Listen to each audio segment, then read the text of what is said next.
इस कहानी की शुरुआत में हम रैन नाम के आदमी को एक रूम के अंदर चेयर पर बंधा देखते हैं। इसको देखकर ये लग रहा था कि इसको किसी ने किडनैप कर लिया है। रैन यहाँ सबसे पहले खुद के हाथ पैर खोलता है और फिर इस रूम का दरवाजा खोलने लग जाता है, लेकिन ये दरवाजा इससे नहीं खुल पाता। इस रूम में एक विंडो भी होती है, लेकिन इस विंडो की दूसरी तरफ कोई नहीं होता। थोड़ी देर बाद इसको यहाँ पर इसके फ्रेंड ब्रूस की कॉल आती है, जो कि इससे कहता है कि वो एक छोटे से कमरे में बंद है और साथ ही साथ वो इससे कहता है कि उसे पैसों की जरूरत है। अगर इसने उनको पैसे नहीं दिए तो वो लोग इसको मार देंगे। रैन को अभी पता चल चुका है कि ब्रूस को भी इसी की तरह किसी ने किडनैप कर लिया है। इसको लगता है कि शायद ब्रूस इसके आसपास ही है, इसलिए ये अपने रूम के दरवाजे को जोर जोर से मारने लग जाता है ताकि ये इस बात का पता लगा सके कि ब्रूस इसके आसपास है या नहीं। लेकिन इसी वक्त इसको फोन पर ब्रूस की चिल्लाने की आवाज आती है। ब्रूस कहता है कि मेरे रूम का टेम्परेचर बढ़ रहा है और फिर उसका फोन कट जाता है। अब इससे पहले कि इसको कुछ समझ में आता, इसके रूम में जो स्पीकर लगा हुआ था उसमें से इसको बहुत तेज आवाज आने लगती है। वो आवाज इतनी तेज होती है कि इसके कान फटने लग जाते हैं। थोड़ी देर बाद वो आवाज बंद हो जाती है और फिर बाद में इसको उस किडनैपर की आवाज सुनाई देती है, जो कि इससे कहता है कि मुझे तुमसे एक जवाब चाहिए। अगर तुमने उसका आंसर सही दे दिया तो मैं तुम्हें यहाँ से आजाद कर दूंगा। ये आंसर तुम्हें मुझे सिर्फ 2 मिनट में देना होगा। रैन इससे कहता है कि सवाल क्या है, तो वो किडनैपर इससे कहता है कि तुम मेरा नाम बताओ। ये सुनकर रैन को बहुत अजीब लगता है, जिससे वो गुस्से में आकर अपने पास रखी चेयर को विंडो पर मार देता है। लेकिन इतनी तेज से मारने के बावजूद भी वो खिड़की नहीं टूटती। वो किडनैपर इससे कहता है कि ये सब कर तुम अपना ही टाइम वेस्ट कर रहे हो। अब रैन इससे कहता है कि लास्ट टाइम मैं एक डील करने के लिए गया था, वहाँ मैं कुछ लोगों से मिला था, तो क्या तुम उनमें से एक हो? ये सुनकर वो किडनैपर इससे कहता है कि तुम्हारा जवाब गलत है। जिसके बाद इस रूम का हीटर ऑन हो जाता है। हीटर ऑन होने की वजह से इस रूम का टेम्परेचर 100 डिग्री तक चला जाता है, जिससे रैन को बहुत गर्मी लग रही थी। रैन किडनैपर से कहता है कि तुम जैसा बोलोगे मैं वैसा ही करूंगा, लेकिन प्लीज तुम इसे बंद कर दो। ये सुनते ही किडनैपर हीटर को बंद कर देता है और नीचे से फैन ऑन कर देता है। अब किडनैपर इससे कहता है कि तुम्हें मुझे $1 मिलियन देने होंगे और तुम्हारे पास सिर्फ 2 घंटे का समय होगा। हर 5 मिनट में इस रूम का टेम्परेचर बढ़ता रहेगा। रैन इससे कहता है कि मेरे पास इतने पैसे नहीं हैं। मैं एक साधारण सा आम आदमी हूँ। मेरी फैमिली में सिर्फ मेरी वाइफ और मेरे बच्चे मेरे साथ रहते हैं। मैं इतने पैसे तुम्हें नहीं दे पाऊंगा। वो किडनैपर इससे कहता है कि मुझे तुम्हारे बारे में सब कुछ पता है, इसलिए मुझसे बातें कर तुम अपना वक्त मत खराब करो। रैन इससे कहता है कि मेरे पास फिलहाल $1 मिलियन तो नहीं है, पर मेरे पास जितने भी पैसे हैं वो मैं तुम्हें दे दूंगा। पर वो किडनैपर इसकी ये डील नहीं मानता और थोड़ी देर बाद यहाँ का टेम्परेचर थोड़ा और बढ़ जाता है। रैन को समझ आ चुका है कि वो आदमी इससे पैसे लेकर ही मानेगा, इसलिए ये अपने भाई जॉन को कॉल लगाता है, जिससे इसने पिछले साल से बात नहीं की। रैन जॉन को यहाँ की सारी सिचुएशन के बारे में बताता है। जॉन इसकी बात सुनकर इसे कहता है कि तुम फिक्र मत करो, हम जल्दी तुम तक पहुँच जाएंगे। अब एक बार फिर से वो किडनैपर इससे पैसे के बारे में पूछता है और वो इससे ये भी पूछता है कि तुम किससे बात कर रहे थे। रैन उसे ये नहीं बताता कि अपने भाई से बात कर रहा था। तभी वो किडनैपर इसे बताता है कि तुम अपने भाई जॉन से बात कर रहे थे, जो कि एक पुलिसमैन है। उसकी बातों से इसे समझ आ चुका था कि वो किडनैपर बहुत शातिर है, उसको इसके बारे में सब कुछ पता है। इसके बाद रैन अपनी $10,000 की वॉच निकालकर किडनैपर को देने लगता है, पर वो किडनैपर इससे ये वॉच नहीं लेता और इस वॉच को तोड़ने के लिए कहता है। रैन इसे तोड़ना नहीं चाहता था, पर वो इसके दबाव में आकर इस वॉच को तोड़ देता है। अब इसके बाद ये अपनी वाइफ एना को कॉल कर कहता है कि जो भी पैसे इसने अब तक सेविंग के लिए रखे थे उसे तुमको एक अकाउंट में डालने हैं। एना इसको कहती है कि हम अपने पैसे क्यों किसी और के अकाउंट में डलवाएं, लेकिन रैन इसे कहता है कि फिलहाल मैंने तुम्हें जितना बोला है तुम उतना ही करो। फिर फोन काटने के बाद ये अपनी माँ को कॉल करता है, जो कि इससे बहुत गुस्सा होती है, क्योंकि रैन के फादर पिछले काफी समय से बहुत बीमार हैं और इसने एक बार भी उनसे बात नहीं की। इससे हमें पता चलता है कि रैन बहुत सेल्फिश है, इसको अपने परिवार के जीने या मरने से कोई फर्क नहीं पड़ता। ये यहाँ पर अपनी माँ से भी पैसे मांगता है। पहले तो वो इसको मना कर देती है, लेकिन बाद में किसी तरह उनको मना लेता है। इसके बाद इसको जॉन की कॉल आती है, जो कि इससे कहता है कि हम तुम्हारी लोकेशन तक पहुँच चुके हैं, और इसी खुशी में किडनैपर को बहुत उल्टा सीधा बोल देता है। लेकिन थोड़ी ही देर बाद इसको पता चलता है कि जॉन किसी गलत लोकेशन तक पहुँच चुका है। ये जानकर रैन एक बार फिर से बहुत उदास हो जाता है। इसके तुरंत बाद इसको अपनी वाइफ एना की कॉल आती है। अचानक से इसको एना के चिल्लाने की आवाज सुनाई देती है और फिर फोन कट हो जाता है। अब यहाँ वो किडनैपर इस रूम में गर्म पानी का शॉवर ऑन कर देता है, जिससे रैन की बॉडी जलने लग जाती है। थोड़ी देर बाद शॉवर बंद हो जाता है और रैन उस किडनैपर से कहता है कि मेरा काफी रिच लोगों के साथ उठना बैठना है तो मैं उनको कन्वेंस करके तुमको पैसे दे दूंगा। किडनैपर इसकी बात मान लेता है और रैन थोड़ी ही देर में अपने क्लाइंट्स को कन्वेंस करने लग जाता है। जिसके बाद इसको एक बार फिर से इसके भाई जॉन की कॉल आ जाती है, जो कि इससे कहता है कि रैन तुम्हें याद है कि तुम लास्ट टाइम कहाँ थे।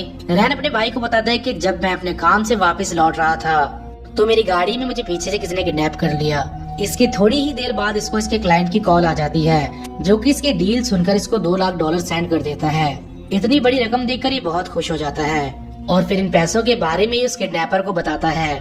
वो किडनैपर इससे कहता है कि तुम्हारा समय खत्म हुआ, मैंने तुम्हें सिर्फ 2 घंटे का समय दिया था, लेकिन अब बहुत देर हो चुकी है और वैसे भी तुमने पैसे मुझे किसी और से लेकर दिए हैं। मुझे तुम्हारे पर्सनल सेविंग चाहिए, जो कि पूरे $4 मिलियन हैं, जिनके बारे में तुम्हारे अदर किसी को नहीं पता। ये सुनकर रैन के हाथ पांव सुन पड़ जाते हैं, क्योंकि रैन के पास $4 मिलियन हैं और उन पैसों के बारे में इसको छोड़कर और किसी को नहीं पता, यहाँ तक कि इसकी वाइफ को भी नहीं।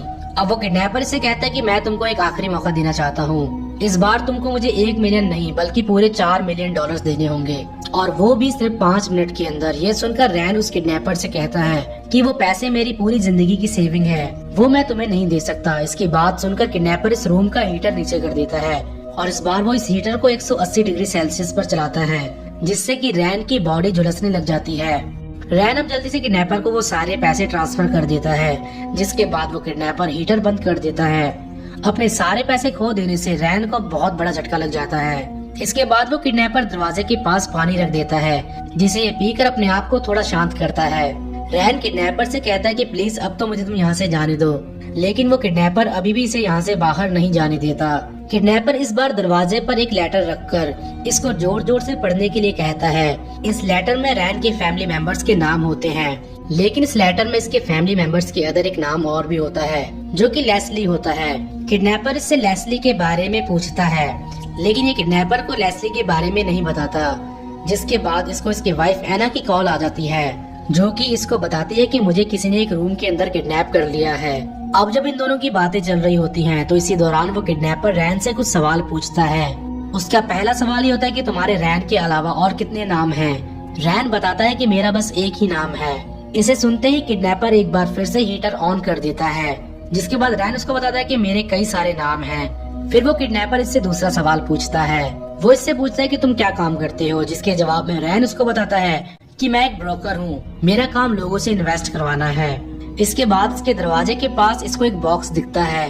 उसे खोलने पर इसको उसके अंदर एक कटी हुई उंगली मिलती है। फिर इसे स्पीकर में लेस्ली की आवाज आती है, जो कि इससे कहती है कि मुझे किसी ने किडनैप कर लिया है और उसने मेरी एक उंगली काट दी है। इसी वक्त इसको एना की कॉल आती है, जो कि इसको कहती है कि लेस्ली कौन है, और फिर लेस्ली भी उधर से एना की आवाज सुनकर इससे पूछती है कि ये कौन है। यानी अब रैन फंस चुका है, इसलिए ये अब इन दोनों को सच्चाई बता देता है। ये उनको बताता है कि तुम दोनों ही मेरी वाइफ हो। मैं अमीर बैंक में काम करने वाली लड़कियों को अपने जाल में फंसाकर उनसे शादी कर लेता हूँ, ताकि मेरे पास बहुत सारे पैसे हों। ये सुनकर उन दोनों के होश उड़ जाते हैं, क्योंकि उनको अब तक इस सब के बारे में नहीं पता होता। किडनैपर रैन से कहता है कि इस बॉक्स में एक गन भी है और उस गन से तुम अपने आप को शूट करो। रैन, जो कि हर तरफ से टूट चुका होता है, वो इस गन को उठाकर अपने आप को शूट कर देता है, पर इस गन में गोली नहीं होती, जिस वजह से इसे कुछ नहीं होता। अब दोस्तों, इसके बाद इस रूम का दरवाजा अपने आप ही खुल जाता है और फिर रैन जैसे ही यहाँ से बाहर निकलता है तो वो अपने सामने अपने भाई जॉन को देखता है। रैन इसको यहाँ देखकर बहुत हैरान होता है और इससे कहता है कि तुमने मेरे साथ ऐसा क्यों किया। फिर जॉन इससे कहता है कि क्या तुम्हें याद है, मैंने एक दिन तुम्हें एक रेस्टोरेंट में बुलाया था। उस दिन मैंने तुम्हें वहाँ पर लोन के सिलसिले में बुलाया था, क्योंकि उस वक्त मेरे बेटे को कैंसर था और तुम्हारे सिवा हमारा इस दुनिया में कोई नहीं था। इसलिए मैंने तुमसे उस दिन मदद मांगी थी, पर तुम हमेशा की तरह अपने काम में व्यस्त थे। तुमने एक बार भी हमें फोन करके हमारी सिचुएशन के बारे में नहीं पूछा। रैन को भी यहाँ इसकी बातें सुनकर बहुत दुख होता है। इसी वक्त यहाँ पर रैन की दोनों बीवियां इसके सामने आ जाती हैं। रैन समझ जाता है कि इन तीनों का ही प्लान था। रैन अब इनसे ब्रूस के बारे में पूछता है, जिसके बारे में इस मूवी की शुरुआत में हमें बताया गया था। जॉन इसको बताता है कि वो भी हमारे साथ ही मिला था। एना अब रैन को समझाती है कि हम अपनी लाइफ को एक बार फिर से बेहतर तरीके से जी सकते हैं, पर तभी लेस्ली पीछे से एना को गोली मार देती है। गोली मारने के बाद जब वो उस अकाउंट को चेक करती है जिसमें कि रैन ने पैसे भेजे थे, तो उसमें कोई पैसे नहीं आए हो। इसके बाद दोस्तों रैन अपनी चाल चलता है। वो यहाँ इन दोनों को बताता है कि मुझे पहले से ही पता था कि मुझे तुम में से ही किसी ने यहाँ पर किडनैप करके रखा हुआ है। लेस्ली रैन को यहाँ उल्टा सीधा बोलने लग जाती है। जॉन उसे चुप कराने के लिए उसे अपनी गन से शूट कर देता है। फिर रैन यहाँ पर जॉन को बताता है कि जब तुमने मुझे मेरी वॉच तोड़ने के लिए कहा था तो मैं तभी समझ गया था कि ये सब तुम ही कर रहे हो, क्योंकि वो वॉच मुझे मेरे डैड ने गिफ्ट दी थी जिस कारण तुम मुझसे जलते थे। और फिर दूसरी बार मुझे तब शक हुआ जब ऐना ने मुझे कॉल करके कहा था कि मुझे डर लग रहा है, शायद वो लोग मुझे भी किडनैप करने वाले हैं, जबकि मैंने उसे बताया ही नहीं था कि मुझे किसने किडनैप कर लिया है। और फिर आखिरी बार मुझे शक तब हुआ जब मैंने उस कटी हुई फिंगर को देखा।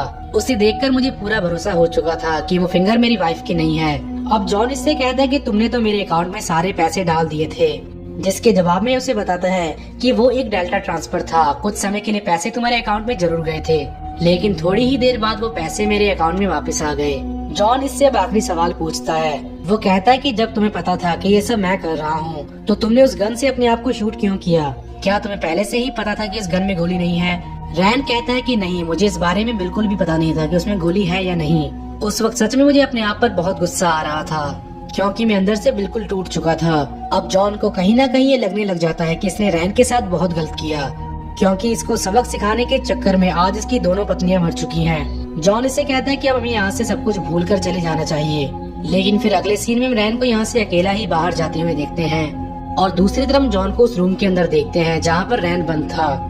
यानी रैन ने इसको यहाँ पर बंद करके हीटर ऑन कर दिया है ताकि जो इसने उसके साथ किया उसका बदला रैन इससे ले सके। और फिर इसी के साथ ये मूवी यहाँ पर खत्म हो जाती है। तो मिलते हैं दोस्तों अगली वीडियो में।